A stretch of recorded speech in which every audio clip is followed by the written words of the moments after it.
ကျွန်တော်အဓိကဒီနေ့မှာပေါ့နော်အခြေခံဒီ retrofitting လို့ပြောတဲ့နေရာမှာretrofitting လို့ပြောတဲ့နေရာမှာကျွန်တော်တို့နည်းလမ်းတွေကအများကြီးရှိတယ်ဒီအဆောက်အုံတွေရဲ့ပေါ့နော်ငလင်တန်းခံနိုင်တဲ့ဒီစွမ်းရည်တွေကိုမြင့်တင်ပေးအောင်လို့ပို့ပြီးတော့မြန်မာလိုဆိုရင်တော့မွမ်းမံတဲ့ဒီစနစ်တွေရှိတယ်နောက်တစ်ခါဒီအဆောက်အုံတွေရဲ့ energy performance ပေါ့နော်စွမ်းရည်သုံးစွဲမှုတွေကို short ချအောင်လို့လုပ်တဲ့ဒီ retrofitting တွေရှိတာပေါ့နော်ဒီထဲမှာကျွန်တော်ကတော့အခုဒီနေ့မှာဆိုရင်ဒီငလင်တန်းခံနိုင်အောင်လို့အဆောက်အုံတွေကိုမွမ်းမံတဲ့နေရာမှာလိုအပ်တဲ့ဒီမဟာဗျူဟာပိုင်းတွေနောက်တစ်ခါဒီသူတင်တာလုပ်ဖို့အတွက်လိုအပ်နေတဲ့အရာတွေကိုမြန်မာနိုင်ငံရဲ့ဒီအခုဖြစ်ပြီးသွားတဲ့ disaster ရဲ့နောက်ပိုင်းမှာဘာတွေဆက်လုပ်လို့ရမယ်ဆိုတဲ့အကြောင်းအရာလေးအထိကိုရောက်သွားအောင်လို့ဆွေးနွေးမယ်ဒါပေမဲ့အဲ့လိုမျိုးဆွေးနွေးတဲ့နေရာမှာကျွန်တော်တို့ရှိမှာကဒီ retrofitting နဲ့ပတ်သက်ပြီးတော့လည်းဒီအခြေခံအချက်တွေကိုလည်းသိဖို့လိုနေတယ်ဒီအခြေခံအချက်တွေကိုသိတော့မှသူတည်တနာပြုတဲ့လူတွေပဲဖြစ်ဖြစ်ကိုယ်တိုင်အကောင့်ထဲ for ဆောင်ရွက်တဲ့ engineer တွေပဲဖြစ်ဖြစ် engineer တွေပဲဖြစ်ဖြစ်ပေါ့နော်ဒီမှန်ကန်တဲ့မဟာဗျူဟာတွေချစ်ကပ်ပုံတွေနဲ့မှန်ကန်တဲ့ decision တွေကိုချမှတ်နိုင်မှာဖြစ်တဲ့အတွက်ကြောင့်မလို့ကျွန်တော်အခြေခံကနေပြီးတော့ပဲဒီကျွန်တော်ရထားတဲ့အချိန်မိနစ်30လေးအတွင်းမှာပဲပေါ့နော်ဝင်အောင်လို့ကျွန်တော်ဆွေးနွေးသွားပါမယ်အဲ့တော့ကျွန်တော်လည်းပြောရင်လည်းစကားရှေ့ရှည်သွားအတွက်အချိန်တိုင်မာလေးနဲ့ကျွန်တော်မှတ်ထားပါတယ်ဟုတ်တကယ်လို့လေ9မိနစ်လောက်လို့ပြီးအချိန်ပြည့်ကန်နေရင်လည်းတစ်ချက်တော့မြန်မာလေးရှာတဲ့တစ်ချက်တော့သတိပေးပါနော်ဟုတ်ကဲ့အဲ့တော့ကျွန်တော်အခုဒီနေ့မှာဆိုရင်အဓိကအပြင်ပေါ့နော်အချက်3ချက်ကိုကျွန်တော်အားလုံးနဲ့တူတူဆွေးနွေးပေးခြင်းပါတယ်အဓိကအချက်ကတော့ဒီ seismic retrofitting ဆိုတာကဘာလဲဒီ seismic retrofitting နဲ့ပတ်သက်တဲ့မဟာဗျူဟာတွေ strategy တွေကဘာကြောင့်လိုနေတာလဲနောက်တစ်ခုကဒီဟာတွေကိုသူတည်တနာပြုဖို့ဘယ်အချက်လက်တွေကလိုနေလဲလက်ရှိမှာရောတကယ်ကိုလက်တွေ့အသုံးချလို့ရမယ်နည်းလမ်းတွေနည်းစနစ်တွေနဲ့ပြဿနာတွေကိုဖြေရှင်းနိုင်မဲ့အဖြေတွေကဘာလဲဆိုတာကိုကျွန်တော်တို့ဆွေးနွေးကြမှာဖြစ်ပါတယ်။ Okay အဲ့တော့ကျွန်တော်ပထမအဦးဆုံးပေါ့နော်ဒီ seismic retrofitting ဆိုတဲ့ဟာနဲ့ပတ်သက်ပြီးတော့အကြံဉာဏ်လေးရှင်းပြတင်ပါတယ်။အဓိက seismic retrofitting ဆိုတာကကျွန်တော်တို့ဒီမှာပေါ့နော်ဒီရှိပြီးသားအဆောက်အုံတွေကိုမလင်တန်းခံနိုင်တဲ့အထိရောက်အောင်လို့ပေါ့နော်ဒီမွမ်းမံတာဖြစ်ပါတယ်။မွမ်းမံနေဆိုတဲ့နေရာမှာတကယ်လို့မွမ်းမံမှုအတွက်စစ်စင်းရင်းထဲမှာကျွန်တော်တို့ဒီထိကြိုက်ထားတာလေးတွေတွေ့ရင်ပျက်စီးနေရတယ်တွေ့ရဆိုရင်ပြုပြင်တာနဲ့ပါကျွန်တော်တို့ကအရင်ဆုံးစလုပ်ရတယ်ပေါ့နော်အဲ့တော့ repair retrofit ဆိုပြီးတော့နှစ်မျိုးရှိတယ်ဒီခါမှာ repair ကြီးပဲတည်တံ့လုပ်လို့ရပေမဲ့ retrofit လုပ်မယ်ဆိုရင်တော့ကျွန်တော်တို့ကဒ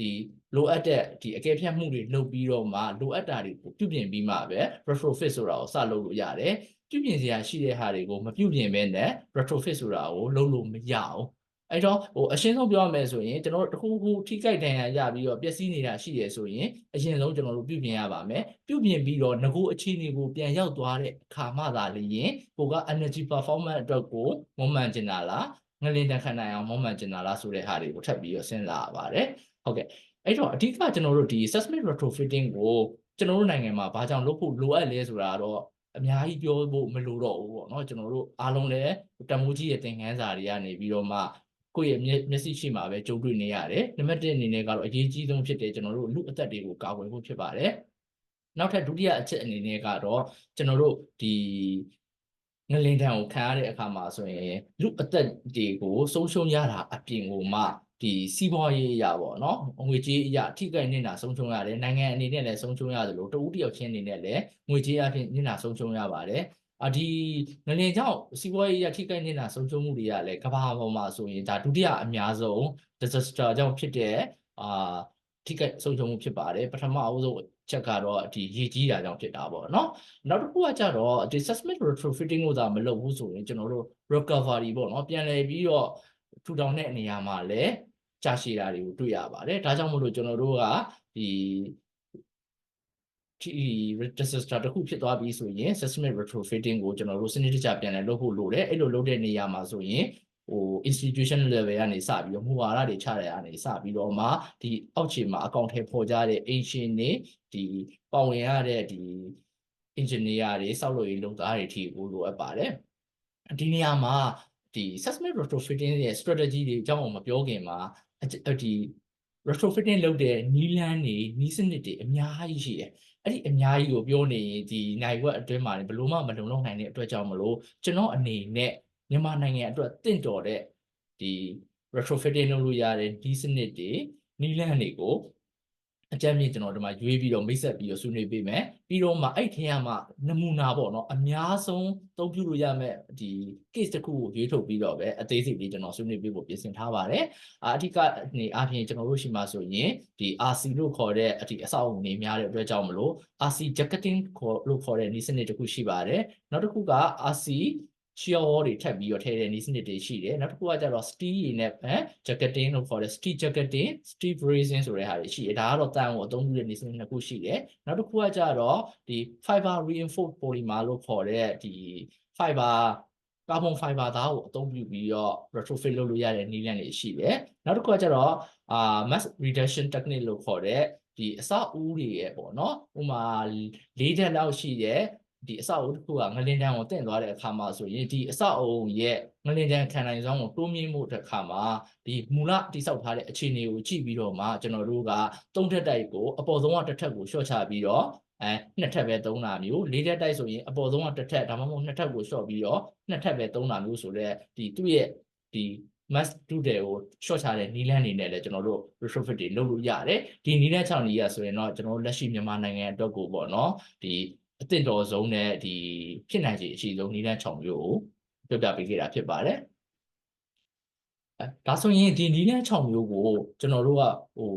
ဘာကြောင့်သိဖို့လိုတာလဲဆိုတဲ့နေရာမှာဒီနီးလန်းတွေကိုကျွန်တော်တို့ကသိတော့မှာကိုယ့်ရဲ့လက်ရှိအခြေအနေနဲ့ကိုယ့်ရဲ့ရရှိနိုင်တဲ့ resource တွေပေါ်မှာမူတည်ပြီးတော့မှကျွန်တော်တို့ကဘယ်နည်းလမ်းကိုရွေးချယ်ရမလဲဆိုတာကိုသိရှိနိုင်မှာဖြစ်ပါတယ်။ကျွန်တော်နည်းလမ်းတစ်ခုလေးသိရှိထားတယ်ဆိုရင်တော့ဘာပဲဖြစ်ဖြစ်ဒီနည်းလမ်းကြီးနဲ့လုပ်နေရဆိုတာမျိုးကလည်းလက်ရှိမြန်မာနိုင်ငံမှာဆိုရင်အတွေ့အများဆုံးတော့အမှားတစ်ခုတည်းတစ်ခုဖြစ်တယ်ပေါ့နော်ကိုကနည်းစနစ်လေးနှစ်ခုသုံးခုလောက်ပဲသိတဲ့အခါမှာဒီကိုသိတဲ့ဟာကိုကျွမ်းကျင်တဲ့ဟာကိုပဲလာသမျှဒီပြဿနာတွေကိုဒီဟာနဲ့ပဲဖြေရှင်းနေရဆိုတာဘာပဲဖြစ်ဖြစ်ဒီဆေးပဲတောက်ဆိုလို့ဖြစ်နေမှာပေါ့နော်အဲ့တော့အနည်းဆုံးကျွန်တော်တို့ကတော့လက်ရှိမြန်မာနိုင်ငံရဲ့အခြေအနေနဲ့ဒီနည်းစနစ်6မျိုးရှိတယ်ဒါကိုမှကိုနဲ့အသင့်တော်ဆုံးဖြစ်အောင်လို့ရွေးချယ်ပြီးတော့အသုံးပြုတင်ပါတယ်နံပါတ်1ပေါ့နော်ပထမဦးဆုံးမြန်မာနိုင်ငံမှာဒီလက်ရှိအသင့်တော်ဆုံးနဲ့လုပ်ဖို့အတွက်အလွယ်ကူဆုံးနီလန်ပေါ့နော်လုပ်တဲ့ဆုံးနီလန်တွေကတစ်ခုဖြစ်တာကတော့ဒီ RC jacketing လို့ခေါ်တဲ့ reinforced concrete jacketing ဖြစ်ပါတယ်jacketing ဆိုတာကတော့ကျွန်တော်တို့ဒီပါပေါ့နော်ငကိုရှိပြီးသားမူလရှိပြီးသားဒီ column တိုင်းမှာကျွန်တော်တို့အပြင်ကနေပြီးတော့မှလူတစ်ယောက်ကို jacket လေးတစ်ခုထပ်ပြီးခြုံလိုက်သလိုမျိုးပဲကျွန်တော်တို့ reinforced concrete နဲ့နောက်ထပ်တစ်လွှာထပ်ပြီးတော့လိုအပ်တဲ့တူတဲ့တစ်ခုနဲ့လိုအပ်တဲ့ steel အရေအတွက်တွေကိုထည့်ပြီးတော့ပို့ပြီးခြုံပေးလိုက်တာဖြစ်ပါတယ်အဲ့လိုမျိုးခြုံပေးလိုက်ခြင်းအားကြောင့်သူ့ရဲ့မူလရှိပြီးသားငလင်တန်ခန်းနိုင်အပြင်ကိုမှပို့ပြီးတော့ပေါ့နော်ဒီဇိုင်းလုပ်ထားတဲ့ငလင်တန်ခန်းနိုင်တဲ့ level တစ်ခုကိုရောက်သွားမှာဖြစ်ပါတယ်ဒီမှာဆိုရင်ကျွန်တော်တို့တွေ့နိုင်ပါတယ်ဒီဘက်ဘယ်ဘက်အစွန်ဆုံးကကျွန်တော်တို့ဒီမှာမြားအစိမ်းအရှည်လေးနဲ့ပြထားတဲ့ဟာမှာဆိုရင်ဒါကကျွန်တော်တို့steel ပေါ့နော်ဒီဇိုင်နာကပေးထားတဲ့ဒီဇိုင်းတိုင်းကို steel လေးတွေကျွန်တော်တို့ခွေထားတာဖြစ်ပါတယ်ဒီဘက်အလဲရပုံမှာဆိုလဲမြားရှည်လေးမှာဆိုရင်တွေ့နိုင်ပါတယ်ကောလန်တိုင်းကိုတွေ့နိုင်ပါတယ်ဒီနေရာမှာဒီဘယ်ဘက်ကပုံနှစ်ပုံမှာဆိုရင်အောက်ခြေလေးမှာကျွန်တော်သတိထားပြီးကြည့်နေခြင်းပါတယ်ကျွန်တော်အပြာလေးနဲ့လည်းဝိုင်းပြထားတယ်ပေါ့နော်ဒါလေးကတော့ဒီဟာသဘောတရားကိုကြည့်မယ်ဆိုရင်ဒါကကျွန်တော်တို့မြေကြီးပေါ့နော်မြေကြီးအောက်ထဲကြီးကိုရောက်နေတာလေးကိုတွေ့ရပါလိမ့်မယ်ဒီ RC jacketing မှာလက်ရှိမြန်မာနိုင်ငံရဲ့အခြေအနေနဲ့ပေါ့နော်လှုပ်တဲ့လှုပ်ထိုင်တဲ့နေတဲ့တခုကအပေါ်ယံပဲပေါ့နော်မြေကြီးအပေါ်မှာနေပဲလှုပ်လို့မရပါဘူးပေါ့နော်အောက်က foundation ထိကိုမြေတူးပြီးတော့မှသာလေရင်ကျွန်တော်တို့လုံးမှာပဲကျွန်တော်လိုချင်တဲ့ဒီခိုင်ခန့်မှုတွေကြန့်ခိုင်မှုတွေရပါလိမ့်မယ်ပေါ့နော်နှမှုဆိုရင်အပေါ်မှာပဲလှုပ်တယ်ဆိုရင်တော့ဒါကပို့ပြီးတော့မှဒီအဆောက်ဝင်တွန်းဝင်ပို့တစ်ခုအနေနဲ့ဖြစ်စေပါမယ်ကျွန်တော်ညာဘက်အစုံလုံးအပုံလေးနှစ်ပုံမှာပြထားတာတော့မှားတဲ့နီးလန်းပေါ့နော်မှားတယ်ဒီလိုကြီးလှုပ်ထားတာကဒါကျွန်တော်ပြီးရင်နီးလန်း6မျိုးကိုလည်းပြီးပြောမယ်ပေါ့နော်ဒါကကျွန်တော်တို့ဘလို့မှမရှိတဲ့နီးလန်းမှာဘယ်မှာလဲမဲလည်းမရှိတယ်လို့မျိုးဘလို့မှလည်းမလုပ်သင့်ဘူးဒါပေမဲ့အင်ရှင်တွေအနေနဲ့ကလည်းပတ်စံလေးတော်တော်ကုန်ကျသွားမဲ့သဘောကိုလည်းတွေ့ရတယ်ဒီမှာကျွန်တော်တို့ဒီ IBIN တွေကိုကျွန်တော်ထည့်ထားတာပေါ့နော်ရမ်းများတယ်ပြီးတော့မှအဆောက်အုံအတွက်လည်းမလိုလားအပ်ဖင်းနဲ့ဝင်တူဖို့တွေလည်းတိုးလာစေတယ်နောက်တစ်ခုကဒီအောက်မှာဆိုရင်မြားအနီလေးနဲ့ကျွန်တော်ဝိုင်းပြထားတာလေးရှိတယ်ဖူတင်လိုပုံစံမျိုးသဘောတရားရှိတဲ့ဟာကိုမြေကြီးပေါ်မှာပဲလှုပ်ထားတာလေးကိုတွေ့ရပေါ့နော်ဒီပုံလေးတွေကတော့ကျွန်တော်online ကနေတွေ့ရအောင်ယူထားတာဖြစ်တဲ့အတွက်နည်းနည်းလေးတော့ဝါးနေနိုင်ပါတယ်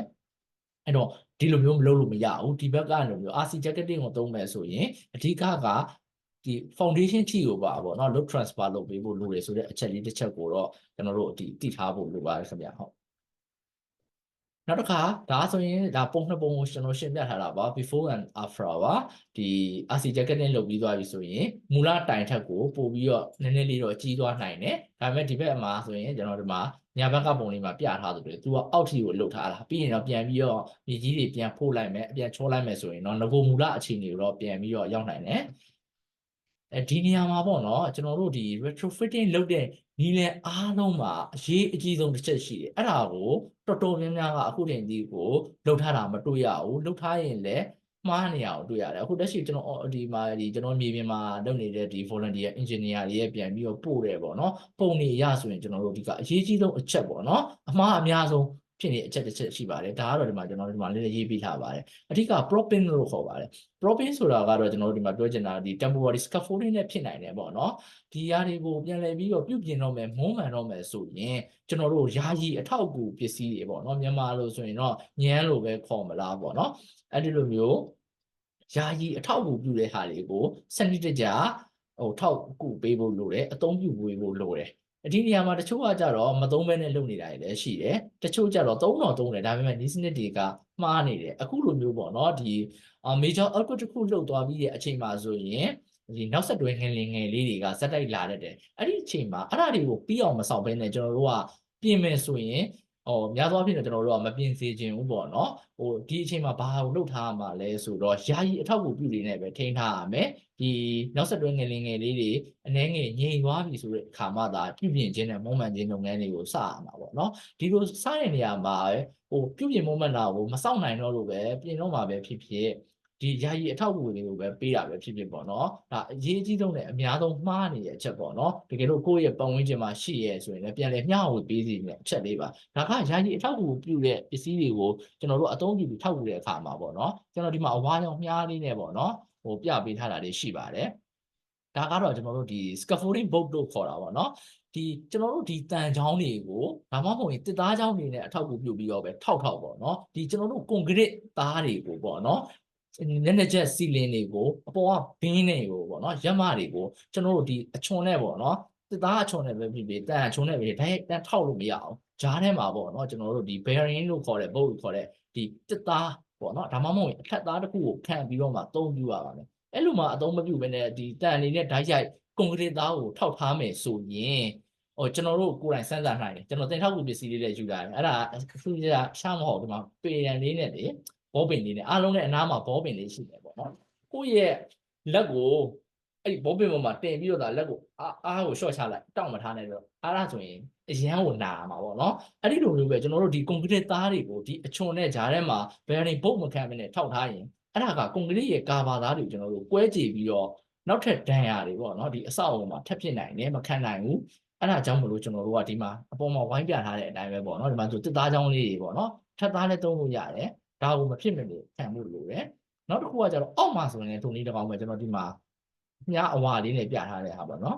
အောက်မှာလည်းထုံနည်းတော့မယ်တန်ချောင်းကအောက်ကကျန်းကင်းကိုဓာတ်ရိုက်ထိမနေပဲနဲ့ကျွန်တော်တို့အောက်မှာတစ်သားပြဒါမှမဟုတ်ရင်ထပ်သားပြတစ်ခုခံထားဖို့လိုတယ်ဒါကအဆောက်အအုံကိုမထိခိုက်ဘူးနှုတ်လို့ဆိုရင်အဆောက်အအုံမှာရန်ကိုdamage တွေဖြစ်စေတယ်ပေါ့နော်ဒါကအဆောက်အအုံအတွက်နောက်တစ်ခုကကြတော့ကျွန်တော်ဒီမှာနေထိုင်မဲ့လူတွေအလုပ်လုပ်မဲ့လူတွေအတွက်အလယ်မှာကျွန်တော်ဒီမှာမြားဝါလေးနဲ့တိုးပြထားတဲ့နေရာလေးမှာရှိတယ်ဒါကို brazing ပေါ့နော်ကျွန်တော်တို့ brazing လုပ်ထားတာဒါတော့ longitudinal brazing လုပ်ထားတာကျွန်တော်တို့ဒီလိုမျိုး diagonal brazing လို့ခေါ်တဲ့ကက်လက်ပြက်လဲချုပ်တာတွေလည်းလုပ်လို့ရတယ်ဒီလိုမျိုးတိုင်တိုင်နဲ့ထောက်ထားလို့မရအောင်ကျွန်တော်အများစုကတွေ့ရထောက်ကြတယ်ထောက်ကြတဲ့အခါမှာဆိုရင်တိုင်တိုင်ချင်းစီပဲကြီးကြထောက်တယ်အမှန်တော့ကျွန်တော်တို့ကငလင်ပေါ့နော်ဒါအခုကျွန်တော်တို့ကငလင်အကြောင်းဖြစ်တဲ့အတွက်ကြောင့်ငလင်ကြောင့်လာတဲ့လုတ်ကကျွန်တော်တို့က lateral လုတ်ဘေးတိုက်တွန်းအားလို့ခေါ်တယ်ဒီတွန်းအားလာတဲ့အခါမှာဆိုရင်ဒီဒုတ်တစ်ချောင်းနဲ့ထောက်ထားတဲ့အခါမှာဆိုရင်ဘေးကနေရိုက်လိုက်မခံနိုင်ဘူးဒီညမ်းနေယာယီအထောက်အကူပြုထားတဲ့ sport တွေကပျိုသွားနိုင်တယ်ဒါကြောင့်မို့ကျွန်တော်တို့ကသူတို့ကိုတစ်ခုနဲ့တစ်ခုကြားထဲမှာတွဲဆက်ပြီးတော့လည်းချုပ်ဖို့လိုတယ်ဒီမှာဆိုရင်ကျွန်တော်တို့ချုပ်ထားတာလေးတွေ့ရမယ်เนาะအားလုံးမှာဒါဆိုချုပ်ပြီးသားလေးတွေသုံးထားတာကိုယ့်အကူဒီနေရာမှာဒီတက်တာဝါပဲခံကန့်ပြီးတော့တင်းကျပ်အောင်လို့ချုပ်ထားဖို့လိုတယ်ဒါကဒီချက်နှစ်ချက်ကကျွန်တော်တို့လက်ရှိငလင်တန်ခံပြီးသားအဆောက်အအုံတွေမှာယာယီအထောက်ပံ့တွေလူတိုင်းလုပ်တယ်မပြင်သေးတော့တစ်ခုခုလုပ်ထားတဲ့အခါမှာအဓိကလိုက်နာမယ်အချက်နှစ်ချက်ကျွန်တော်ပြန်ပြီးတော့ recap လေးလုပ်ပြီးချက်ချင်းပြန်ပြောချင်ပါတယ်ဒါကဒီ program တစ်ခုလုံးမှာပြီးသွားရင်ဒီနိုင်ဝက်စာလုံးမှာပြီးသွားရင်တော့မှအဓိကဒီတစ်ချက်ပဲမှတ်မိမယ်ဆိုရင်တော့ဒီတစ်ချက်ကိုမှတ်မိသွားကျွန်တော်ကချိန်ပြပြီးပေါ့နော်အဓိကအထောက်ဖို့တွေလုပ်တဲ့အခါမှာဆိုရင် concrete သားတွေကြမ်းကင်းတွေကိုထောက်တဲ့အခါမှာဂျားထဲမှာဘုတ်တစ်ခုခံရပါမယ်တစ်သားဖြစ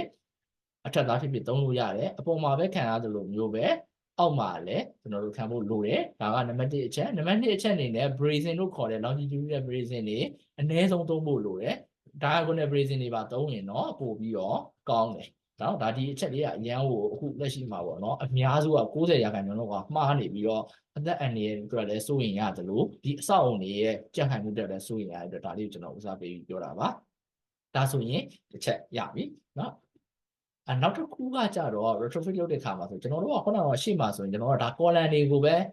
RC jacketing နဲ့လုပ်သွားတာဒီဟာကိုမှပို့ပြီးတော့မှကျွန်တော်တို့ကတချို့လိုအပ်တဲ့ condition တွေမှာဆိုရင်ကျွန်တော်တို့ shear wall လို့ခေါ်တဲ့နံရံတွေဒီမှာဆိုရင်တွေ့နိုင်တယ်နံရံတွေကိုတန်ကူ concrete ပေါ့နော်လောင်းပြီးထပ်ပြီးတော့တိုးခြင်းအားဖြင့်လည်းအဆောက်အအုံတွေရဲ့ငလင်တန်ကန်နိုင်စွမ်းကိုတိုးမြှင့်လို့ရတယ်အသုံးပြုသွားတဲ့ material တွေကတော့ကျွန်တော်တို့ရှေ့မှာသုံးတဲ့ material တွေနဲ့အတူတူပဲကျွန်တော်တို့တန်လေးဆင်မယ်ပြီးရင်ဒီဘီလက်မီတွေ grouting ဒီ cement တွေကိုသုံးပြီးတော့တဲကြောက်တွေလို့မျိုးပေါ့နော် design အတိုင်းကိုထည့်ပြီးတော့ကျွန်တော်တို့ကလုပ်လို့ရမယ်နောက်ထပ်တစ်နည်းကတော့ steel jacketing ဒါ steel jacketing ဆိုရင်ဒါ column line တွေကို steel jacketing လုပ်တဲ့ဒီလုပ်ထားရှိတဲ့ပုံလေးတွေပေါ့နော် design လေးတွေ၄မျိုးလောက်ရှိတယ်ဒီမှာဆိုရင်ဒါကျွန်တော်တို့ဒီ site ရဲ့တစ်ခုရဲ့ steel jacketing လုပ်ထားတဲ့ site ရဲ့ပုံပေါ့နော်ဒီနေရာမှာဒီပုံလေးကိုကြည့်လိုက်ပါပေါ့နော်ဒါမှဆိုရင်ဒီမှာလည်းလှုပ်ထားတာရှိရယ်ဒီဘက်မှာလည်းလှုပ်ထားတာရှိရယ် retrofitting လုပ်တဲ့နေရာမှာဆိုရင်အဓိကတစ်ချက်ကဒီပုံမှာလည်းကြည့်လို့ရတယ်ပေါ့နော်တွင်းရတိုင်တွေမှာလည်းလှုပ်ထားတာရှိရယ်အဓိကဒီနေရာမှာပြောချင်တဲ့ point က retrofitting လုပ်တဲ့နေရာမှာ damage ဖြစ်သွားတဲ့တိုင်လေးတစ်တိုင်ပဲနေရံလေးတစ်ခုကိုပဲကွက်ပြီးတော့လုပ်လို့မရပဲနဲ့ retrofitting လုပ်တဲ့အခါမှာဆိုရင်ကျွန်တော်တို့အဆောက်အုံတစ်ခုလုံးကိုပဲရှုထောင့်ကနေပြီးတော့တွက်ချက်စဉ်းစားပြီးတော့မှအဆောက်အုံတစ်ခုလုံးရဲ့လိုအပ်တဲ့နေရာတိုင်းမှာလိုက်ပြီးတော့ retrofitting လုပ်ရတာဖြစ်ပါတယ်ဒီကတစ်ချက်လေးရပါတော့အရေးကြီးတဲ့အချက်လေးတစ်ခုဖြစ်တယ်တချို့ကတော့တနေရာထဲမှာလုပ်လိုက်မယ်ပြီးတော့မှကျွန်တော်နောက်မှလုပ်မယ်အဲ့လိုမျိုးလုပ်လို့မရဘူးပေါ့နော်တကယ်လို့တနေရာထဲပဲကိုကလုပ်မယ်ဆိုရင်ကိုအဆောက်အုံအတွက်ကိုပြုပြင်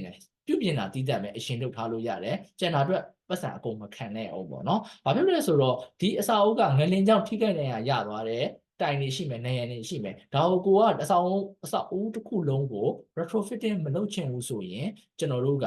repair ပဲလုပ်ထားလို့ရတယ် repair လုပ်ထားလိုက်ရင်အဆောက်အုံကပြန်ပြီးတော့နေထိုင်လို့ရသွားပြီဒါပေမဲ့ကို repair လုပ်ထားတဲ့နေရာလေးကတော့နောက်ထပ်ငလင်တစ်ခေါက်ထပ်ဒီလိုမျိုးတူညီတဲ့ပမာဏအတိုင်းငလင်တစ်ခေါက်ထပ်လုပ်မယ်ဆိုရင်အဲ့ဒီနေရာလေးက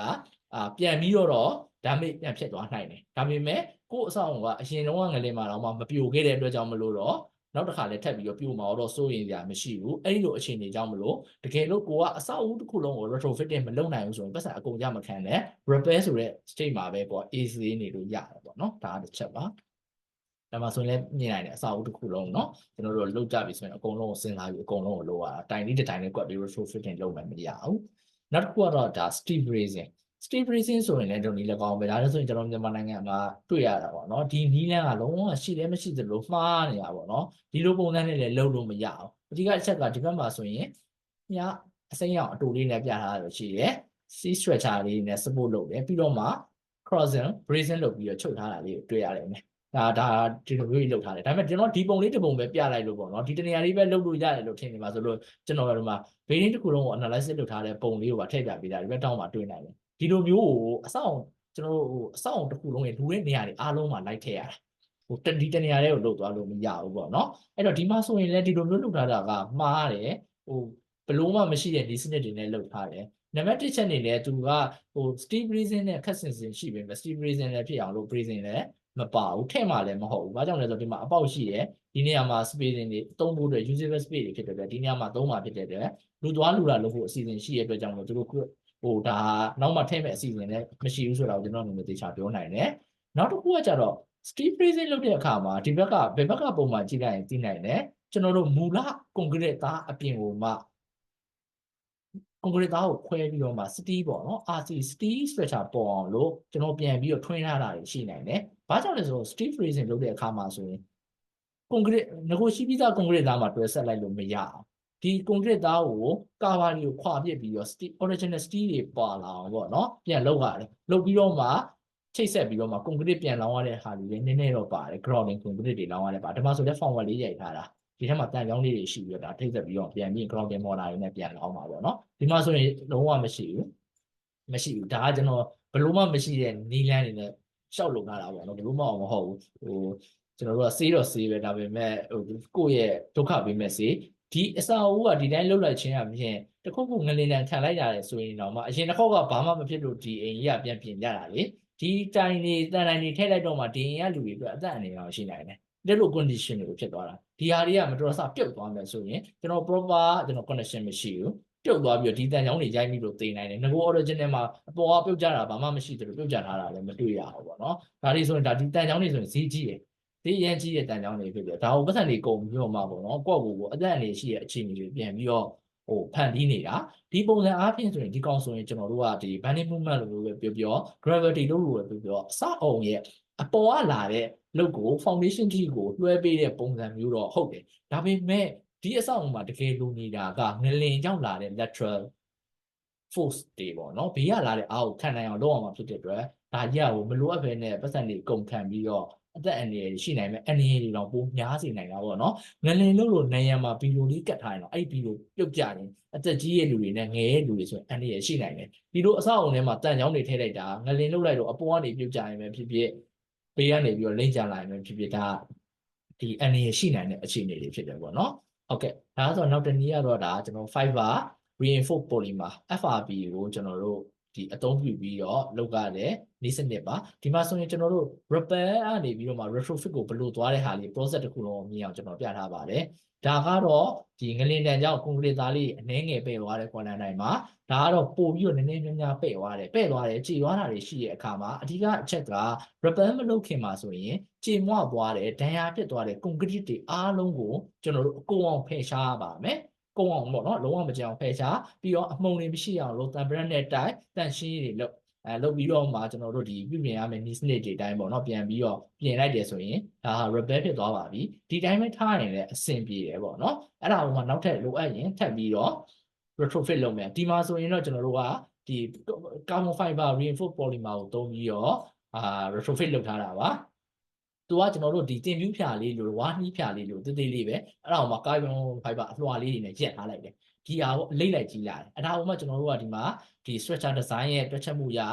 2ထပ်ပတ်မလား3ထပ်ပတ်မလား4ထပ်ပတ်မလားအထူကဘယ်လောက်မီလီသွားမလဲ3မီလီသွားမလား5မီလီသွားမလားဒီကောင်ဆိုရင်တော့ဒီတိုင်ဆိုင်ကြည့်လို့မရတဲ့ condition တွေအလှပြတ်မှာစိုးရိမ်တဲ့အိမ်တွေနဲ့ဒီငွေကြေးတက်နိုင်တဲ့လူတွေဆိုရင်ဒီနည်းလမ်းကိုလည်းကျွန်တော်တို့ကသုံးလို့ရတယ်ပေါ့နော်ဒီကောင်ကတော့လုတ်တဲ့တက်စင်တဲ့အခါမှာ installation အပြင်ဒီစနစ်တွေကနည်းနည်းလိုအပ်တယ်ဒါကတော့ကျွန်တော်တို့ဒီမှာအဓိကပေါ့နော်ပြင်ဆင်ရပြီဆိုတဲ့အခါမှာမလုတ်ခင်မှာကျွန်တော်တို့ ancient တွေအနေနဲ့ဒီကိုယ့်ရဲ့ပေါ့နော်ကိုယ်တိုင်အနေနဲ့လုံနိုင်တဲ့အရာတစ်ခုရှိအဲ့ဒါကဘာလဲဆိုတော့ကျွန်တော်တို့ record ယူထားဖို့လိုပါတယ်ဒါတွေကတော့ငါဘယ်လိုလေးပြတ်သွားတယ်ဒီတိုင်လေးကဘယ်နေရာလေးဆိုပြီးတော့အခုကြားလို့ဆိုရင်ကျွန်တော်ဖုန်းလေးကကင်မရာလေးနဲ့ရိုက်ပြီးတော့ပဲ edit လေးလုပ်လိုက်တာပေါ့နော် edit လေးလုပ်ပြီးစာလေးကိုထည့်လိုက်တာ text လေးကိုထည့်လိုက်တာ ਨੇ ဒီလိုလေးမှတ်ထားယုံနဲ့တင်မယ်ကျွန်တော်တို့ကနောက်ဆက်တွဲဖြစ်လာမယ့်ပြဿနာတွေအားလုံးကိုဖြည့်ရှင်းပြီးသားဖြစ်နိုင်တယ်ဒါကြီးကအရန်ကိုဘာမှမဟုတ်ပဲနဲ့အရန်အရေးကြီးတဲ့ဟာတွေပါအဲ့တော့ကျွန်တော်တို့အင်ရှင်နီနဲ့ပြင်တော့ဆင်းတော့မယ်ဆိုရင်ဘာမှမလုပ်ခင်မှာကျွန်တော်တို့ဒီမှတ်တမ်းလေးကိုယူပါဒါကြီးကဘယ်နေရလဲဘယ်တိုင်လဲကိုနားလေသလိုမျိုးကိုယ့်အကူကိုပြန်ဖတ်ရင်မှတ်မိအောင်လို့သာအရင်ဆုံးမှတ်ထားပေးပါပြီးတော့မှပြင်စရာရှိတာကျွန်တော်တို့ပြင်ကြပါပေါ့နော်ဒါလေးတစ်ချက်ပြောချင်ပါတယ်နောက်တစ်ခုကအများဆုံးမှားလေးတွေဒါဒီရှေ့ပိုင်းမှာဆိုရင်ပြောပြီးသွားပြီကျွန်တော်damage ဖြစ်တဲ့ကွန်ကရစ်သားမှန်သမျှကိုကျွန်တော်တို့ခွာထုတ်ရမယ်ဖယ်ထုတ်ရမယ်ဒီလို condition မှာဆိုရင်တန်ချောင်းရဲ့အတွင်းမှာရှိတဲ့အသားတွေပါ damage ဖြစ်သွားတာဆိုရင်ဒါကိုဆိုရင်ကျွန်တော်ဒီတန်ချောင်းရဲ့အတွင်းမှာရှိတဲ့အသားတွေပါဖယ်ထုတ်ရမယ်ဒါပေမဲ့ဖယ်မထုတ်ခင်မှာဆိုရင်ဒီလို condition မျိုးမှာဖယ်ထုတ်ခင်မှာဆိုရင်တော့ကျွန်တော်တို့ကယာယီအထောက်အကူပြုပစ္စည်းတွေညမ်းနေ pro တွေနဲ့တော့အရင်ဆုံးထောက်ဖို့လိုမယ်ပေါ့နော်ဒါလေးတစ်ချက်ရှိတယ်နောက်တစ်ခုကဒီလိုမျိုးထောက်တာအရန်ကိုဈေးတော့ကြီးရဒါပေမဲ့လည်းကျွန်တော်ဒီမှာဆိုရင်ဘယ်ရနေ print မရှိဘူးဒီကောင်ကိုတခြားတိုင်တစ်ခုနဲ့ပေါ့နော်ချုပ်ထားတာမျိုးပေါ့နော်လေကခါးပြတ်ချုပ်ထားတာမျိုးဒိုင်ယာဂွန်နဲ့ချုပ်ထားတာမျိုးမရှိဘူးဆိုရင်ဒါတွေကကျွန်တော်ထင်တယ်ပို့တော့အနေအများသေးရပေါ့နော်အဲ့ဒီအစားကျွန်တော်ကဒီလိုဈေးကြီးပြီးတော့ပေါ့နော်လူကြီးအများကြီးတင်မှနိုင်မဲ့ဒီတန်ရုံးကြီးသုံးမဲ့အစားဆိုရင်တော့ကျွန်တော်အလွယ်တကူသုံးလို့ရတယ် product လေးတွေပေါ့နော်တယောက်ထဲလုပ်တဲ့ဟာလေးတယောက်ထဲတော့ဂိုင်လို့ရတယ် product လေးဆိုရင် အဲ့လိုတိုင်လေးတွေကိုသုံးပြီးတော့လောက်တာမျိုးကိုကျွန်တော်ကအကြံပြုချင်တယ်ပေါ့နော်ဒါဆိုရင်ယာယီကိုသဘောမဟုတ်ဘူးဒါတို့ရဲ့ဒီလုပ်နေတဲ့ပုံစံကြည့်အားဖြင့်တော့အရန်ဟိုပေါ့နော်အခိုင်အမာကိုလုပ်ပြီးရေရှည်အတွက်ကိုလုပ်နေတဲ့ပုံစံလို့တော့မြင်ရတယ်ဒါပေမဲ့ဒီကောင်ကဆိုရင်လည်းယာယီလည်းမလုပ်သင့်ဘူးရေရှည်အတွက်လည်းမလုပ်သင့်ဘူးဘလို့မှအသက်မထားတဲ့ဤစနစ်လည်းမဟုတ်ဘူးဟိုဘလို့မှလည်းအစအဦးရဲ့ငလင်တန်ခံနိုင်စွမ်းကိုတိုးလာမှလည်းမဟုတ်ဘူးပြောသလိုမျိုးပဲဒီကောင်ကငလင်တန်ကဘေးကနေလာတာဒါကိုကျွန်တော်တို့ကလုပ်နေတာအပေါ်ကနေလာတဲ့ gravity လုတ်ကိုခံနိုင်အောင်သာသွားလုပ်နေတာအဲ့ဒါကဒီအစအဦးကငကိုတွေကခံနိုင်ပြီးသားဒီမှာ damage ဖြစ်သွားတဲ့ဟာကိုကြည်ရနဲ့ဒါက lateral လုံးကြောင့်ဖြစ်သွားတဲ့နေရာဒါဆိုရင်ကျွန်တော်တို့ကတခြားကျွန်တော်ရှေ့မှာဆွေးနွေးခဲ့တဲ့နီးလန်းနေတွေကပေါ့နော်တခုခုနဲ့သူတို့ပြင်သင့်တယ်နောက်ဆုံးဒါကိုအချမ်းပြင်းပေါ့နော်ဒါကိုယာယီအတွက်ပဲငါတို့ကလုပ်တာပါဆိုရင်တော့မှပဲ lateral bracing လို့ပေါ့နော် diagonal bracing လို့ဒီလိုမျိုးချုပ်နိုင်တဲ့ဟာမျိုးကိုလုပ်ရမှာဒါပေမဲ့ तू ကလည်းဒီမှာလည်းလွဲနေတဲ့အတွက်ချုပ်ဖို့ကလည်းမဖြစ်နိုင်တော့ဘူးအဲ့တော့ဒါလေးဆိုရင်လည်းဘလို့မဟုတ်ဒီတန်ချောင်းဆိုလည်းဇီယန်ဈေးကြီးရဲ့တန်ဒါဒီအင်ရှင်ကလည်းပေါ့နော်ဟိုငွေကြီးတက်နိုင်အောင်ရတယ်လောက်ထားတာဒါပေမဲ့ဘလို့မဟုတ်ငလင်လုတ်လိုက်ဒီကောင်လေးပြုတ်ကျနိုင်ကြီးအရန်ရှိတယ်အဲ့ဒီမှာထွက်ပြေးလာတဲ့လူတွေပေါ်တော့မှပြုတ်ကျပြီးအသက်အနေနဲ့ပိုရှိနေတဲ့ condition တွေဖြစ်နေတာပထမတစ်ခေါက်ကလွတ်တယ်နောက်တစ်ခေါက်မှပို့ပြီးတော့ဖြစ်နိုင်တဲ့ဟာတွေဖြစ်သွားတာပေါ့နော်ဒါမျိုးဆိုရင်ဒါအများဆုံးမှားနေတာမှားနေပြီပါအဲ့ဒီခါမှာကျွန်တော်တို့ retrofitting တခုကိုလုပ်တော့မယ်ဆိုရင်ဘယ်အဆင့်နေနဲ့လုပ်ရမှာလဲပေါ့နော်အဲ့ဒီခါမှာကျွန်တော်ကခုနရှေ့ပိုင်းကဆွေးနွေးသွားတဲ့အဆင့်တွေအားလုံးတွေမှာဒီ RC jacketing ရဲ့ method statement ကိုကျွန်တော်ပြင်ပေးထားတယ်ဒါကဘာကိုသိသိချင်တဲ့အတွက်လဲဆိုတော့ဒီဟာကိုမလုပ်ခင်မှာဆိုရင်ဘယ်အဆင့်တွေကိုလုပ်မယ်ဆိုတော့ကျွန်တော်ကကြိုတင်ပြီးတော့ design တွက်ချက်ပြီးတော့မှ engineer နဲ့သဘောတူညီပြီးလုပ်ရတယ်ပြီးရင်သဘောတူတဲ့အတိုင်းပဲတကယ်လုံးမလုပ်ကိုလည်း engineer ကကိုယ်တိုင်ကြည့်နိုင်အောင်ပေါ့နော်ဒါလေးကိုလုပ်ဖို့လိုတယ်ဒီမှာသူတည်တနာသမားတွေအတွက်တော့ဘာကိုအဓိကလိုမှလဲဆိုတော့ကျွန်တော်တို့ကဘာတွေလိုမလဲပေါ့နော်ဘာတွေလိုမလို့တော့သိတဲ့အခါမှာဒီနီလန်းအကျမ်းပြင်းလေးကိုသိပြီးဒီနီလန်းမှာလိုအပ်တဲ့ material တွေကိုသိမှသာလေကိုကဘာတွေလိုအပ်မလဲဆိုတဲ့ဟာကိုဘယ်လိုဖြည့်ရှင်းနိုင်မလဲဆိုတဲ့ဟာတွေကိုအဖြည့်ရှာလို့ရမှာအဲ့တော့အဓိကကျွန်တော်တို့ဘာတွေလိုမလဲဆိုတော့ temporary လုံးမဲ့ပစ္စည်းတွေလိုမယ်နောက်ဒီမှာ chemical တွေလိုမယ်ဒါတွေအကျမ်းပြင်းလေးပေါ့နော်နောက်မှကျွန်တော်ထပ်ပြီးတော့အသေးစိတ်ထပ်ပြီးတော့ရှင်းပြပေးမယ်ဒါ method statement ဒါဘယ်လိုသွားမယ်ဆိုတဲ့ဒီအကျမ်းပြင်းအချက်လေးတွေဒီမှာဆိုရင်ကျွန်တော်တစ်ချက်အနေနဲ့ retrofitting ဖြစ်ဖြစ် repair ဖြစ်ဖြစ်ကျွန်တော် temporary product တွေလိုပါတယ်အရင်ကအရေးကြီးရဲ့အဲ့မှာတိုင်လေးတွေရှိမယ်အပေါ်မှာbearing bolt တွေရှိမယ်ဒီတိုင်နေရာမှာကျွန်တော်တို့မှာ local မှာတစ်သားပဲရမယ်ဆိုရင်လည်းတစ်သားအောင်သုံးလို့ရတယ်ဒါရ reuse ပဲပြန်လုပ်လို့ရတယ်ပေါ့နော်နောက်တစ်ခုကဒီမှာဆိုရင် diagonal ချုပ်ဖို့လိုတယ်ဒါတက်တော်တဲ့ material တစ်ခုကိုသုံးပြီးတော့ချုပ်ပေးဖို့လိုတယ်နော် okay နောက်တစ်ခုကတော့ RC jacketing အတွက်ဆိုရင် steel လိုမယ်ဒီဟာကို forward တွေလုပ်ဖို့အတွက်ကိုထက်သားတွေလိုမယ်သဲလိုမယ်ကြောက်လိုမယ်ကြောက်မှာဆိုရင်ကြောက်စတဲ့မြင့်တဲ့ကြီးရဲ့လူတွေကကြောက်စတဲ့သုံးလို့ရတယ်ကြောက်တောင်နေရှိရင်တော့ဒီကကြောက်တွေခွဲပြီးတော့ပဲသုံးလို့ရတယ်ဒါအပြင်ကိုမှ retrofitting လုပ်မယ်ဆိုရင်ဒါတွေကဒီထဲမှာကျွန်တော်တို့နိုင်ငံကထွက်တာဆိုရင်အထက်သားတို့သဲနဲ့ကြောက်တော့ပဲရှိမယ်တစ်သားနည်းနည်းရှိမယ်เนาะကျန်တာတွေအကုန်လုံးကကျွန်တော်တို့က import လုပ်ရမှာအဲ့ခါမှာကျွန်တော်တို့ strategy တွေလိုလာပြီးဘယ်လိုလုပ်ကြမလဲနောက်တစ်ခုကကျွန်တော်ပြင်မယ်ဆိုရင်ပထမဆုံးအများစုလိုတာက rebel motor နဲ့ပြင်လို့ရတယ်ဒါနမူနာပဲပြထားတာကျွန်တော်ဒီဟာကိုကြော်ညာပေးရလည်းမဟုတ်ဘူးလက်ရှိမှာ reliable ဖြစ်တဲ့ဒီ international supplier တခုအနေနဲ့သူတို့ရှိတာပေါ့နော်နောက်တစ်ခုက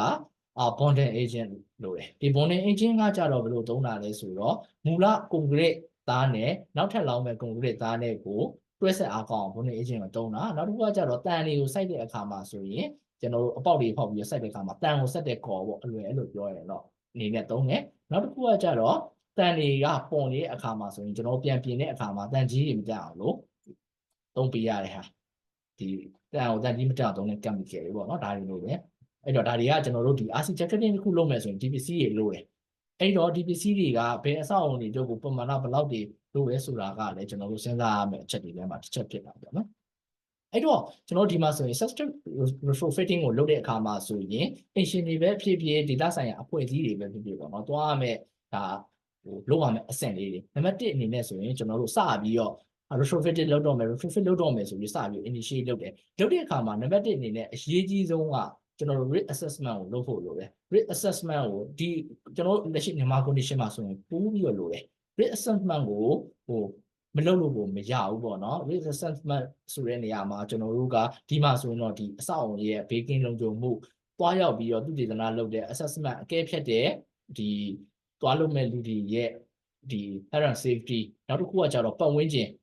ပတ်ဝန်းကျင်ကိုဘယ်လောက်ထိ impact ဖြစ်နိုင်လဲဆိုတဲ့ဟာတွေကိုအတိအကျမဖြစ်မနေလုပ်ဖို့လိုတယ်လုပ်ခဲ့ပြီးတော့ဒါတွေကိုအရင်လုပ်ပြီးမှသာရင်ဒီ building ကိုကျွန်တော်တို့က assessment လုပ်တယ်နောက်ပြီးတော့မှ assessment လုပ်ပြီးပြီဆိုရင်ကျွန်တော်တို့ကဒီ building ကိုဘယ်လိုနည်းစနစ်တွေနဲ့ဘယ်လိုလုပ်မလဲဆိုတဲ့ဟာတွေကိုပြင်ဆင်တယ်ရရှိနိုင်တဲ့ပစ္စည်းတွေရဲ့အနေအထားပုံမှာမူတည်ပြီးတော့မှဘယ်လို material တွေသုံးမလဲဘယ်လိုနည်းစနစ်ဆိုတော့ကျွန်တော်တို့ဆုံးဖြတ်တယ်အဲ့လိုဆုံးဖြတ်ပြီးရင်ကျွန်တော်တို့ design spec ဒီ spec တွေထုတ်ပေးလိုက်တယ်ထုတ်ပေးလိုက်ပြီးရင်တော့ကျွန်တော်တို့ implementation တွေကျွန်တော်တို့လုပ်လို့ရတယ်ပြီးရင်เนาะ A ကပြီးသွားပြီပြီးသွားတဲ့အခါမှာဆိုရင်ကျွန်တော်တို့ကပြန်ပြီးတော့ monitoring and evaluation လုပ်တယ်ဒါကကျွန်တော်တို့ PS 2035ကိုကျွန်တော် reference လုပ်ပြီးပြောထားတာဒါကျွန်တော်လက်ရှိ UK မှာသုံးတဲ့ဒီ framework ပေါ့เนาะမြန်မာနိုင်ငံမှာတော့မရှိသေးဘူးအထူးနေရာမှာပေါ့เนาะကျွန်တော်ပြောချင်တာကကျွန်တော်တို့ပုံမှန်မတူ UK မှာဆိုရင်အိမ်အလုံးကြီး9တန်းဟာ retrofit လုပ်ဖို့လိုတယ်ဆိုရက်ဒီကျွန်တော် data ရှိတဲ့အခါမှာဒီအလုံးကြီး9တန်းကိုဘယ်နှစ်မှာဘယ်လိုသွားမလဲဘယ်လိုသွားမလဲဘယ်နှစ်ခုနှစ်မှာအပြီးလုံးလဲဆိုတဲ့ဟာချတဲ့အခါမှာလိုအပ်တဲ့အရင်းမြစ်တွေဆိုတဲ့နေရာမှာ material ကိုလူစွာအရင်းမြစ်တွေကိုလိုလာပြီဒါဆိုရင်ဒီဘယ်လောက်လိုလဲဆိုတာသိသွားရတယ်အရင်းမြစ်တွေကိုဘယ်လိုမျိုးရှာဖွေမလဲလူစွာအရင်းမြစ်တွေကိုဘယ်လိုမျိုးမွေးထုတ်မလဲလူစွာအရင်းမြစ်တွေမွေးထုတ်ဖို့ဆိုရင်ကျွန်တော်တို့ကသင်တန်းတွေပေးရတယ်ဒါပေမဲ့ကျွန်တော်တို့မြန်မာနိုင်ငံမှာကြတော့ဒီလင်းချောင်းဖြစ်သွားတဲ့အခါမှာအရေးပေါ်လုပ်ဖို့အမြန်လိုနေတာလုံရဲ့ condition မျိုးမှာဆိုရင်ကျွန်တော်ဒီမှာပြထားတယ်ပေါ့နော်အပြင်မှာနည်းနည်းလေးမြင့်ပြထားတဲ့ဒီအခြေအနေနှစ်ခုမှလွဲပြီးတော့ကျန်တဲ့အခြေအနေတွေမှာကျွန်တော်တို့က community ကနေပြီးတော့ဥဆောင်တာအင်ရှင်တွေကနေပြီးတော့ကိုယ်တိုင်ဥဆောင်တာမျိုးကိုသွားတဲ့ဟာပဲ solution အနေနဲ့ကျွန်တော်အနေနဲ့ယူဆတယ်ပေါ့နော်အားလုံးကလုံးဝအကုန်လုံးကပညာရှင်တွေအားလုံးဝင်လို့ဆိုတာမတရားတော့ဘူးဒီအခြေအနေစုစုပေါင်း9ချက်မှာကျွန်တော်တို့ဒီ9ချက်ကိုအင်ရှင်တွေဒါမှမဟုတ်ရင် community leader တွေကဝင်လုပ်လို့ရတယ်ဒီ9ချက်ကိုဒီ2ချက်ကိုပဲကျွန်တော်တို့သက်ဆိုင်ရာကျွမ်းကျင်ပညာရှင်တွေကလုပ်ရမယ်အဲ့တော့ဒီလိုအပ်လာတဲ့အရင်းမြစ်တွေနေရာမှာ community leader တွေနဲ့လူငယ်တွေနဲ့အင်ရှင်တွေနဲ့ကိုကျွန်တော်တို့သက်ဆိုင်ရာ training တွေပေးပြီးတော့ပဲလုပ်မှသာလေပေါ့နော်ဒီကျွန်တော်တို့ဒီ retrofit တွေကဒီနိုင်ငံရဲ့အတိုင်းအတာနဲ့လက်ရှိအနေအထားနဲ့ဆိုရင်လုပ်လို့ရမှာအနေအထားပါโอเคဒါဆိုရင်ကျွန်တော်တို့အကြမ်းဖျင်းအပြင်ဆိုရင်အရင်းမြစ်တွေကိုသိပြီဆိုရင်ဒါတွေကကျွန်တော်ရင်လိုအပ်တဲ့အရင်းမြစ်တွေမှာဆိုရင်ကိုယ့်ရဲ့အင်ရှင်တွေကြည်ကျက်မှတ်ပြီးတောက်ကျူးနေရှိမယ်ဒီဟာဒီနှစ်ခုကတော့အစားထိုးလို့မရဘူးပေါ့နော်ဒါကိုကျွန်တော်တို့ဘယ်လိုမျိုးပို့ပြီးတော့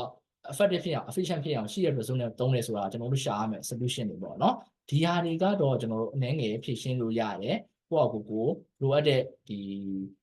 data ကံမှာရှိတဲ့လူတွေကိုပဲ train ပြီးတော့ပြန်လုပ်တဲ့ဟာမျိုးတွေ action ကိုယ်တိုင်ကြီးကြပ်ပြီးလုပ်တာမျိုးတွေနောက်တစ်ခါကျွန်တော် volunteer အဖွဲ့တွေနဲ့လုပ်ကြမျိုးတွေလုပ်လို့ရတယ်နိုင်ငံတကာမှာဘယ်လိုလုပ်တဲ့ဟာမျိုးတွေလဲကျွန်တော်နောက်မှာအကြံဉာဏ်ဆက်ပြီးဆွေးနွေးပြပါမယ်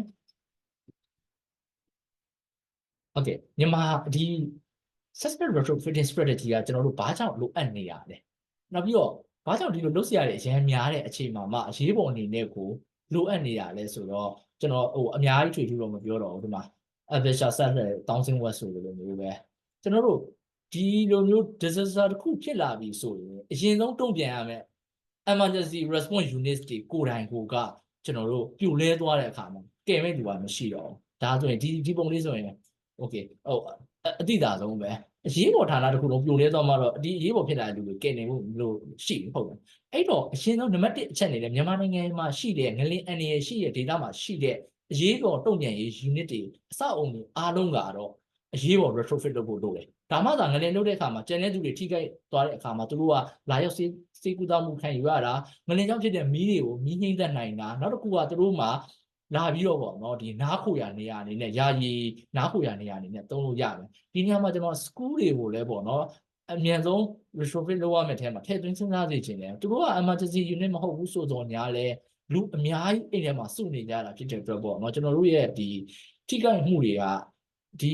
ီအဆောက်အုံတွေကိုထိတဲ့အခါမှာစကူးတွေမကပါဘူးဒီအစုလိုက်သုံးပြီးတဲ့ဘာသာရေးဆိုင်ရာအဆောက်အုံတွေဆိုရင်လည်းကျွန်တော်အနေနဲ့တော့ထည့်သွင်းစဉ်းစားသင့်တယ်လို့ထင်တယ်ဒါကကျွန်တော်တို့ရဲ့အသက်အန္တရာယ်ဆုံးရှုံးမှုအများကြီးထိခိုက်စေတဲ့ထဲမှာဒီစကူးတွေကိုထိသွားတာပါမယ်လို့ကျွန်တော်ထင်တယ်ပေါ့နော်အဲ့တော့ငလင်တန်ခံနေတဲ့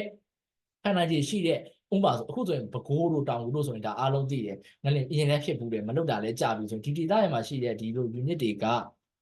retrofitting အမြန်ဆုံးလုပ်တဲ့နဲ့ဒါတွေနဲ့ပတ်သက်ပြီး data တွေထွက်လာဖို့လိုတယ်ပေါ့နော်နောက်တစ်ခုကကျကျွန်တော်တို့မှာ budget တွေကျွမ်းကျင်လုပ်သားတွေပညာရှင်တွေကအရန်ကိုနည်းတယ်ဒီတာကိုဘယ်လိုမျိုး effective ဖြစ်ဖြစ်နဲ့ efficient ဖြစ်ဖြစ်ဖြည့်ရှင်းနိုင်မလဲဆိုတာကျွန်တော်တို့ localize solution တွေထွက်ဖို့လိုတယ်ဒါတွေထွက်ဖို့အတွက်လည်းသူတည်နာတွေ research တွေလုပ်ဖို့လိုတယ်ဟောကျွန်တော်တို့ဒီ လက်ရှိမှာဆိုရင်ကျွန်တော်တို့အခုပြင်ကြပြီငွေချင်းတက်နိုင်တဲ့လူတွေကပြင်ကြမယ် retrofitting လုပ်မှန်မှန်ဆိုရင်တော့မှပဲသူတို့ဘယ်လိုလုပ်အောင်လဲဆိုတော့ guideline တွေညွှန်ကြားချက်တွေမရှိဘူးပုံမှန်အားဖြင့်ဆိုရင်အိမ်တွေကိုပြင်ဆင်တဲ့အခါမှာဆိုရင် excuse me အကြီးအပြင်တဲ့အခါမှာဆိုရင်စောက်လုပ်ခွင့် permit တွေခွင့်ပြုချက်တွေရဖို့လိုတယ်ဒါတွေမရှိဘဲနဲ့ engineer ကပြင်ရမှာလားမပြင်ရဘူးလားဖြတ်ရမှာလားလည်းမသိဘူးနောက်တစ်ခုကဒါတွေကိုပြင်ဆင်ပေးမဲ့ profession တွေနဲ့လည်းငါတို့ကပြင်ရမည်တဲ့ဘယ်လိုပြင်ရမှာလဲနောက်ဆက်တွဲတွေကဘယ်လိုလုပ်ရမှာလဲဆိုတော့ ancient တွေရဲ့ပေါ့နော်ဒီခံစားရတဲ့သူတွေရဲ့အခွင့်အရေးတွေကိုကာကွယ်ပေးမဲ့ consumer protection နဲ့ပတ်သက်တဲ့ regulation တွေကလည်းလုံလောက်အောင်မရှိတယ်လို့မျိုးပဲဒါတွေကိုဖြည့်ရှင်းပေးမဲ့ professional တွေရဲ့တာဝန်ယူမှုတာဝန်ခံမှုနဲ့ဒီသူတို့ရဲ့ professionalism ကိုကာကွယ်ပေးဖို့အတွက် regulation တွေကလည်းဘာမှမရှိဘူး professional တယောက်က ancient တယောက်ကိုခုနလိုမျိုးပဲသိရမလားဟိုမကောင်းတဲ့တွေ့ကြရနည်းထင်ရတွေနဲ့အတူရောင်တွေကလုတ်ပေးသွားတာတွေပြုပြင်ပေးသွားတာတွေရှိနိုင်တယ်လို့မျိုးပဲတကယ်ကိုကောင်းတဲ့ professional တွေကပြုပြင်သွားပြီမဲ့လေသူတို့ရဲ့ professionalism ကိုကာကွယ်ပေးဖို့အတွက်တခုခုတော့မှားသွားပါပြီတဲ့ဟိုသူ့ဘက်ကမမှားပေမဲ့လေဟာဒါကြီးကလာလုတ်ပေးသွားတဲ့လူမကောင်းလို့ဆိုတဲ့ဟာမျိုးတွေမှာသူ့ရဲ့ professionalism ကို defend လုပ်ဖို့အတွက်ကာကွယ်ဖို့အတွက်လည်းကျွန်တော်တို့မှာဒီ regulation တွေမရှိဘူးဒါကျွန်တော်မနေ့ကအထိကိုကျွန်တော်ရဲ့ဒီ site ထဲမှာရှိရဲပေါ့နော်ဒီ engineer တွေ volunteer တွေနဲ့ပြောတယ်သူတို့ပြင်ပေးခြင်းတယ်ဘယ်လိုလုပ်ရမလဲဘယ်လိုအကောင့်အဝယ်တွေရနိုင်မလဲ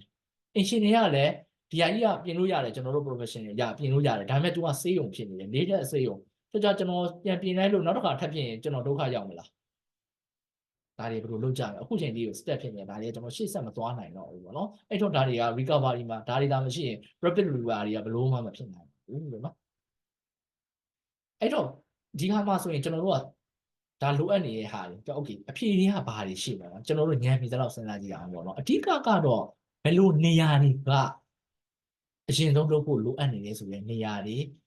နေရာတွေကိုသိဖို့လိုတယ်အဲ့ဒီမှာပို့ပြီးတော့လိုချင်တာကကြတော့ကျွန်တော်တို့ကဒီ retrofitting လုပ်တဲ့နေရာမှာပေါ့နော်ဒီ soil investigation မလုပ်ဖ ೇನೆ retrofitting လုပ်လို့လုံးဝမရဒါပေမဲ့မြန်အောင်လုပ်လို့ရတယ်ဘာလို့ဆိုလဲတအိမ်ပြင်တိုင်းမှာလာတခါ soil test လုပ်နေရရင်လည်းကုန်ကျစရိတ်တွေကအရင်ကြီးရယ်အဲ့ဒီတော့ဘယ်လိုလုပ်ကြလဲဆိုတော့နိုင်ငံတကာမှာဆိုရင်ကျွန်တော် micro zonation နဲ့ seismic map ဆိုတာကိုကျွန်တော်တို့ကသုံးတယ်ဒါကသက်ဆိုင်ရာကျွမ်းကျင်ပညာရှင်တွေကပေါင်းစပ်လိုက်ပြီးတော့မှရက်ကွက်ဒီရက်ကွက်တစ်ခုမှာဆိုရင်ဘယ်နှ point လောက်ပဲပေါ့နော်ငါတို့လုပ်လိုက်တာဒီမြို့နယ်မှာဆိုရင်ဒီ soil test ကို soil investigation ကိုဘယ်နှ point လောက်ပဲလုပ်လိုက်တာနဲ့ဒီမြို့နယ်ဒီကျေးရွာကတော့ကာဗာဖြစ်နိုင်တယ်ဆိုတဲ့ဟာမျိုးလေးတွေကိုထုတ်တာကျွန်တော်တို့ဒီမနေ့ကတော့ဟိုဟာပျော်ဆွေးနွေးသွားမယ်နဲ့ထင်ပါတယ်ဒီ micro zonation နဲ့ assessment map တွေထုတ်ဖို့လိုတယ်တနိုင်ငံလုံးအတိုင်းအတာနဲ့ထုတ်ထားတဲ့ map ကမလုံလောက်ဘူးအဲ့တော့ဒါဆိုရင်လည်းကုန်ကျစရိတ်တွေတက်တာသွားနိုင်တယ်တဲ့အိမ်ကို soil test 4 point 5 point 6 point လောက်ယူနေရနေမှာမြို့နယ်တစ်ခုလုံးမှာမှ point 100လောက်နဲ့ဆုံးဖြတ်သွားနိုင်တဲ့ဟာမျိုးတွေလုပ်လို့ရတယ်နောက်တစ်ခုကကျတော့ဘလို့အဆောက်အဦတွေကိုကျွန်တော်တို့ဦးစားပေးပြီးတော့ retrofitting တွေလုပ်ကြမယ်စေယုံတွေမိသက်ဌာနတွေဟိုကျောင်းတွေဘာသာရေးအဆိုင်အုံတွေဒါတွေကိုလုပ်ကြမလားပေါ့နော်နောက်တစ်ခုကကျတော့အရေးအတွက်ဘယ်လောက်လောက်တောင်ရှိတယ်ဒါတွေကျွန်တော်တို့သိမှသာလင်ကျွန်တော်တို့လိုအပ်တဲ့လူစွာအရင်းမြစ်တွေအတွက်ကိုကျွန်တော်တို့ခံမှန်းပြီးတော့မှသင်တန်းတွေပေးနိုင်မယ်လိုအပ်တဲ့ material တွေအတွက်တွင်းဖို့အတွက်ပေါ့နော်ခွင့်ပြုချက်တွေပြင်ဆင်တာမျိုးတွေကျွန်တော်တို့လုပ်ပေးလို့ရတယ်နောက်တစ်နည်းကဘာလဲဆိုတော့ retrofitting လုပ်တဲ့နေရာမှာကျွန်တော်တို့ခုနဆိုရင်မြင်ရတယ်တစ်နဲ့သဲနဲ့ကြောက်လောက်တင်ပဲကျွန်တော်တို့နိုင်ငံကထွက်တာကျန်တာတွေအကုန်လုံးက import သုံးရတာဒါဆိုရင် local မှာထွက်တဲ့